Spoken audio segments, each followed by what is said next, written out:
Hello friends, welcome to SMG channel. Hope आप सब ठीक हो। आज हम डिस्कस करने वाले हैं कि अगर आप शेयर मार्केट में नए हैं तो आपको कैसे इन्वेस्ट करना चाहिए, कौन से स्टॉक्स में इन्वेस्ट करना चाहिए, क्या पैरामीटर्स हैं जो आपको देखने चाहिए, क्या ऐसी चीज़ें होती हैं जिन्हें हमें वेरीफाई करना चाहिए और फिर हमें स्टॉक मार्केट में इन्वेस्ट करना चाहिए।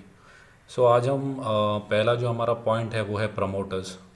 अगर आपको कोई भी स्टॉक में इन्वेस्ट करना है, कोई शेयर में इन्वेस्ट करना है, तो आपको पहले ये जानना होगा कि उस कंपनी के मालिक कौन है। फॉर एग्ज़ाम्पल, अगर आप किसी के घर पे जाते हो तो आपको पहले दो चीज़ें पता होनी चाहिए। एक तो उस इंसान का एड्रेस पता होना चाहिए और ये पता होना चाहिए कि उस घर का मालिक कौन है। वैसे ही स्टॉक मार्केट में भी होता है। जब आपको कोई स्टॉक खरीदना होता है, कोई शेयर खरीदना होता है, तो आपको उस शेयर खरीदने के लिए पहले उनके मालिक को जानना पड़ता है, जिनको टेक्निक कंपनी के ओनर्स के बारे में जानना होगा, उनका बैकग्राउंड क्या है, उनके क्वालिफ़िकेशंस क्या हैं, ये सब आपको जानना होगा। कंपनी के रेपुटेशन क्या है। तो पहले तो चीज़ ये है कि आपको कंपनी के मालिक के बारे में जानना होगा कि कंपनी के मालिक कौन है, उनका बैकग्राउंड क्या है, क्वालिफ़िकेशंस क्या है, उनको बिज़नेस में कितने साल का एक्सपीरियंस है, करंटली वो जो बिज़नेस कर रहे हैं वो बिज़नेस में उनको कितने साल का एक्सपीरियंस है। फिर हमको उस कंपनी के प्रोडक्ट्स के बारे में जानना होगा कि कंपनी करती क्या है, कंपनी कौन से प्रोडक्ट्स बनाती है, कंपनी कौन से प्रोडक्ट्स बनाती है, कौन से फील्ड में है, सेक्टर में उनका रैंक कौन सा है। तो अभी अगर आप देखोगे स्क्रीन के ऊपर, तो स्क्रीन के ऊपर आपको ये जो इमेज दिखेगा वो हिंदुस्तान यूनिलीवर का है। हिंदुस्तान यूनिलीवर अगर देखोगे तो इंडिया में बहुत बड़ा ब्रांड है। और अगर आप देखो तो Axe, Lux, Dove, Lifebuoy, Pepsodent, Vaseline, Pond's, Kissan, Bru coffee, Knorr, Wheel, ये सब रिनाउंड जितने भी ब्रांड्स हैं ये सब हिंदुस्तान यूनिलीवर के अंदर आते हैं। और आपको ये भी देखना है कि ये कंपनी जो भी प्रोडक्ट्स बनाती है, जो इनके ब्रांड्स है, क्या ये अगले 10 साल, 5 साल, 15 साल चलेंगे कि नहीं चलेंगे। तो आप खुद अपने आप को पूछ सकते हैं कि अगर आप ये चार्ट में देखोगे तो 8-10 जो प्रोडक्ट्स हैं वो तो आपके घर में ही आपको मिल जाएंगे। तो एक जो नॉर्मल मिडिल क्लास मैन है वो खुद अगर ये प्रोडक्ट्स को यूज़ करता है, इसका मतलब कंपनी आगे सेल्स कर पाएगी, प्रॉफिट जनरेट कर पाएगी। ये बेसिक बेसिक चीज़ें होती है, इंस्टिंक्ट्स होते हैं जो हमें कोई भी कंपनी के अंदर फॉलो करने चाहिए। दूसरा, अगर आप एग्जांपल देखोगे तो मेरे सामने है मैगी। मैगी को कौन नहीं जानता, सब लोग जानते हैं मैगी। अब हमें ये देखना है कि ये नेस्ले का ब्रांड है, नेस्ले बनाती है मैगी। किटकैट हो गया, मैगी के सॉस हो गए, नेस्कैफ़े हो गया, सेरेलैक हो गया जो बच्चों के लिए होता है। अगर आप देखोगे कि बच्चों का जो खाना होता है सेरेलैक, वो one of the largest manufacturer है। या सिर्फ आप बोलो कि सिर्फ नेस्ले ही सेरेलैक, क्योंकि हर माँ बाप अपने बच्चों को, जो कि वो छोटा होता है तो उसको बेस्ट प्रोडक्ट देना चाहते हैं, तो हर कोई सेरेलैक ही इस्तेमाल करता है। इनके पास एक बहुत बड़ा बच्चों का मार्केट शेयर है जो कि सेरेलैक है। फिर अगर आप देखोगे तो किटकैट है। नेस्ले के भी बहुत सारे ब्रांड्स हैं। तो कंपनी आपको वही सिलेक्ट करनी है जिसके प्रोडक्ट्स आप डे टू डे लाइफ में यूज़ करते हो। इनिशियली जब आप मार्केट में नए हो, आपको कुछ पता नहीं है, आप एकदम ही न्यू हो, तो आपको क्या करना है कि आपको जो चीज़ों के बारे में पता है आपको सिर्फ वही सब फॉलो करने हैं। अगर आप ये सब देखोगे कि ये सब ब्रांड्स को हम जानते हैं। नेक्स्ट मेरा एग्जांपल है एशियन पेंट्स। एशियन पेंट्स को कौन नहीं जानता, हर किसी के घर पे पेंट्स होते हैं। ऐसा कोई घर नहीं इंडिया में, वर्ल्ड में, आप कार देखो, बिल्डिंग्स देखो, घर देखो, इनर पेंटिंग्स देखो, सब जगह पे पेंट्स का इस्तेमाल होता है मेजर। और अगर आप देखोगे पूरे इंडिया में 49% में कहूँ, 49% जो शेयर है वो सिर्फ एशियन पेंट्स के पास है। एशियन पेंट्स को हम सब जानते हैं, कॉमन मैन जानता है, एक बच्चे भी जानते हैं। ये जितने भी कंपनीज़ के बारे में मैं बता रहा हूँ ये बच्चे भी इनके बारे में जानते हैं। तो हमें उन्हीं कंपनीज़ में इन्वेस्ट करना है जिस कंपनी को हम अच्छे से पहचानते हैं। नेक्स्ट जो मेरा एग्जांपल है वो है रिलायंस। रिलायंस इंडस्ट्रीज़ को अगर आप देखोगे तो रिलायंस जियो है, रिलायंस पेट्रोल पंप है, रिलायंस मार्ट है, फिर आप देखो तो ट्रेंड्स है, बाद में आजियो.com अगर आप देखो। रिलायंस रिटेल है, रिलायंस पेट्रोल पंप, ये तो मैंने आपको बता ही दिया।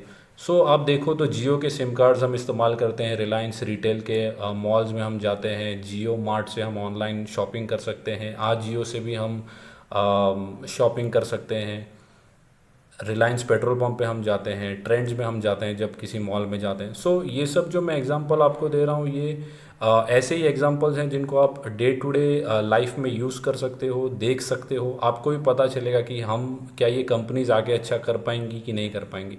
सो हम ये एटलीस्ट देख सकते हैं। नेक्स्ट जो मेरा एग्जांपल है वो तो हमने बचपन से यूज़ किया है, वो है फेविकॉल। फेविकॉल तो हम लोग ने बचपन से यूज़ किया। अगर आप स्कूल में पढ़ते हो ड्राइंग क्राफ्ट, या अगर आप आपके घर में कोई फर्नीचर का काम हो रहा होगा तो वहाँ पर फेविकॉल की ज़रूरत पड़ती है। तो फेविकॉल्स के इतने सारे ब्रांड्स आ चुके हैं, और फेविकॉल को अगर हम देखेंगे तो पिछले कई सालों से हम बच्चे बच्चे भी फेविकॉल को जानते हैं।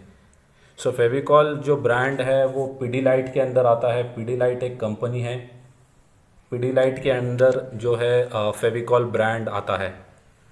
तो अगर आपको फेविकॉल के अंदर इन्वेस्ट करना है तो आपको स्टॉक मार्केट में पीडीलाइट कंपनी के अंदर इन्वेस्ट करना होगा। अगर आप पीडीलाइट में इन्वेस्ट करोगे तो उनका ही ब्रांड है फेविकॉल। सो हम फेविकॉल को तो जानते हैं बट पीडीलाइट को नहीं जानते। सो पीडीलाइट जो है फेविकॉल, मुझे तो याद नहीं कि हमने फेविकॉल के अलावा कुछ और यूज़ किया होगा अगर हमें कुछ स्टिक करना होगा तो। सो पीडीलाइट फेविकॉल का कोई और दूसरा ऑप्शन है ही नहीं। सो पिछले भी टाइम में नहीं था, आज भी नहीं है, और इन फ्यूचर भी मुझे नहीं लगता कि इनका जो मार्केट शेयर है वो शायद ही कोई कैप्चर कर पाएगा। सो ये भी बहुत अच्छी कंपनी है। अब मैंने आपको जितने भी एग्जांपल्स बताए, ये सब एग्जांपल्स जो हैं वो उनके सेक्टर्स के लीडर्स हैं। अगर आप देखो कि फेविकॉल फेविकॉल का कोई ऑप्शन नहीं है, रिलायंस रिलायंस एक बहुत बड़ा ब्रांड है, उसके अंडर में इतनी सारी कंपनीज हैं, बहुत बड़ा मार्केट शेयर है उनके पास। फिर अगर हम एशियन पेंट्स देखें तो एशियन पेंट्स उसके सेक्टर में लीडर है, नंबर 1 पेंट्स की कंपनी है। तो जब अगर आप स्टॉक मार्केट में नए हो, अगर आपको ज़्यादा कुछ पता नहीं होता, HUL अगर आप देखो, ब्रिटानिया देखो, तो ये सब प्रोडक्ट्स हम डे टू डे लाइफ में यूज़ करते हैं। तो हमें इन्हीं कंपनीज़ के ऊपर इन्वेस्ट करना चाहिए इनिशियली, जब आपको कुछ पता नहीं है या आप नए हो, तो हमें सिर्फ इन्हीं कंपनीज़ के ऊपर ट्रैक करना चाहिए, इन्हीं कंपनीज़ में इनिशियली इन्वेस्ट करना चाहिए।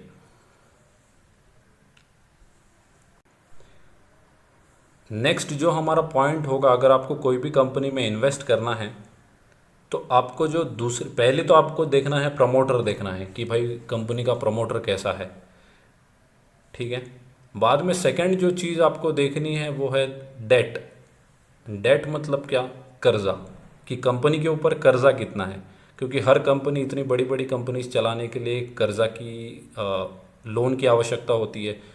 तो हमें पहले ये देखना है कि कंपनी के अंदर, कंपनी के ऊपर लोन कितना है। सो लोन देखने के लिए आपको दो चीज़ें देखनी होंगी, एक तो शॉर्ट टर्म लोन देखना होगा और एक लॉन्ग टर्म लोन देखना होगा।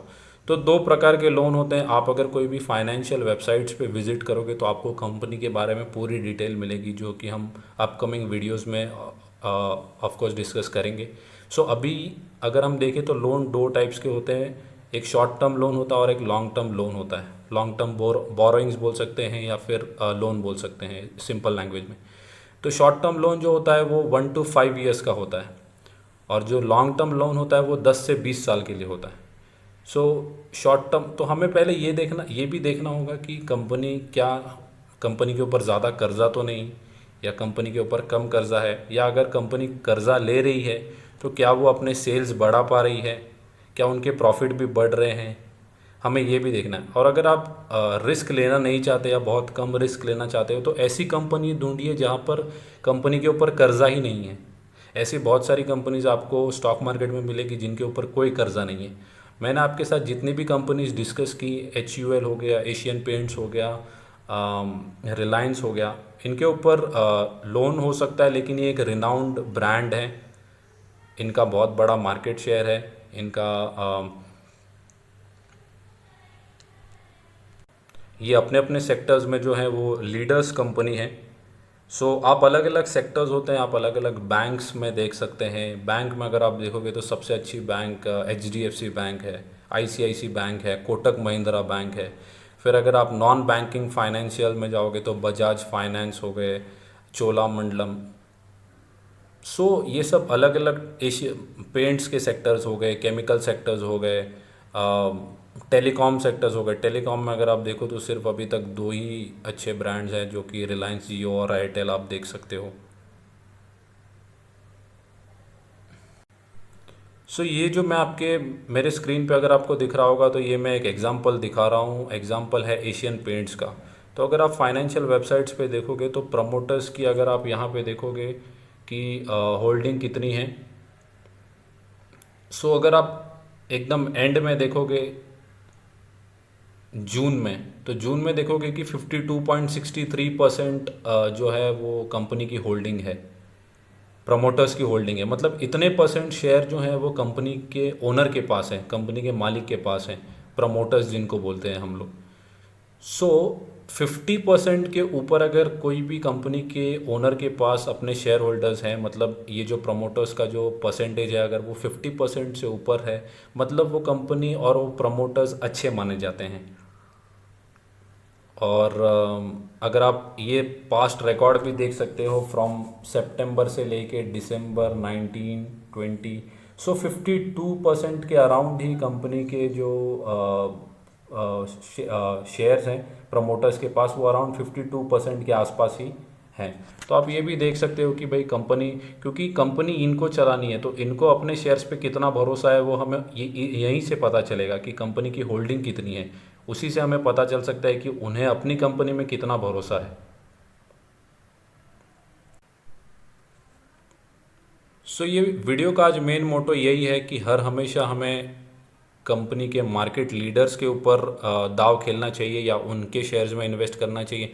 अगर लीडर्स ही डूब गए तो फिर उस सेक्टर के कोई कंपनी बचेंगी ही नहीं, क्योंकि लीडर के पास हर हमेशा सबसे ज़्यादा नंबर्स ऑफ स्टेक्स होता है पूरे इंडिया में। उनके पास ज़्यादा परसेंटेज होता है,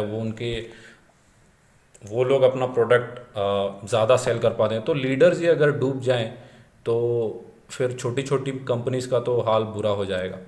सो हर हमेशा आपको मार्केट लीडर्स के ऊपर दाव खेलना चाहिए। अगर आप मार्केट में नए हैं, जैसे जैसे आपको एक्सपीरियंस होता जाएगा, आप मल्टीपल कंपनीज़ के बारे में पढ़ना शुरू करेंगे, आपको बहुत सारी चीज़ें पता लगने लगेंगी, उसके बाद आप इन्वेस्ट कर सकते हैं। बट इनिशियली जब आप नए हैं तो आपको रिस्क बहुत कम लेनी होगी, और आपको 15-17% के आसपास सालाना रिटर्न भी मिल सकते हैं इन्हीं कंपनीज़ के अंदर, वो भी विदाउट टेंशन। आपको रात को नींद भी अच्छी आएगी अगर आप ये सब कंपनीज़ में इन्वेस्ट करोगे।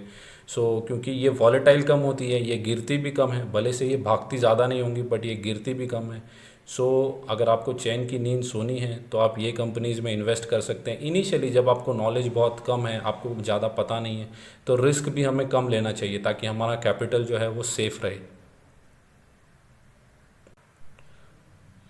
तो आप देखोगे मेरे सामने जो है वो है एशियन पेंट्स का चार्ट। आप गूगल पे सर्च कर सकते हो। आपको जिस भी कंपनी में इनिशियली इन्वेस्ट करना होगा तो आप कंपनी का नेम और शेयर सर्च कर सकते हो। जैसे मैंने यहाँ पे सर्च किया है Asian paints share.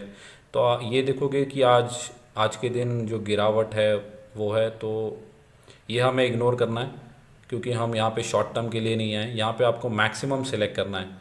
Maximum select करके आपको ये जो चार्ट है, ये चार्ट आपको देखना है कि भाई ये चार्ट अप ट्रेंड का चार्ट है कि नहीं है। ये बेसिक इंस्टिंक्ट्स होते हैं जो आपको फॉलो करने हैं इनिशियली। कोई भी कंपनी का, चाहे आप रिलायंस का देखो, HUL का देखो, ब्रिटानिया का देखो, नेस्ले का देखो, कोई भी बड़ी बड़ी कंपनीज, बजाज फाइनेंस का देखो, HDFC बैंक का देखो, तो आपको शेयर में जाना है और मैक्सिमम सेलेक्ट करना है और आपको देखना है कि क्या उनका चार्ट जो है वो अप ट्रेंड में। आपको लगभग सभी कंपनीज़ के चार्ट जो है वो अप ट्रेंड में ही मिलेंगे। इसका मतलब कंपनीज़ में गिरावट आती है, फिर निफ्टी अगर भागता है तो फिर निफ्टी में कंट्रीब्यूट करके ये भी भागते हैं। तो जो चार्ट है वो अप ट्रेंड का होना चाहिए। तो ये सब 4-5 पैरामीटर्स थे जो बेसिक बेसिक हैं, जो इनिशियली आपको हेल्प करेंगे किसी भी कंपनी में इनिशियली आपको इन्वेस्ट करने के लिए। ये था मेरा आज का एजुकेशनल वीडियो। अगर आपको वीडियो अच्छा लगा होगा तो वीडियो को लाइक करो, शेयर करो, सब्सक्राइब करो। Thank you guys.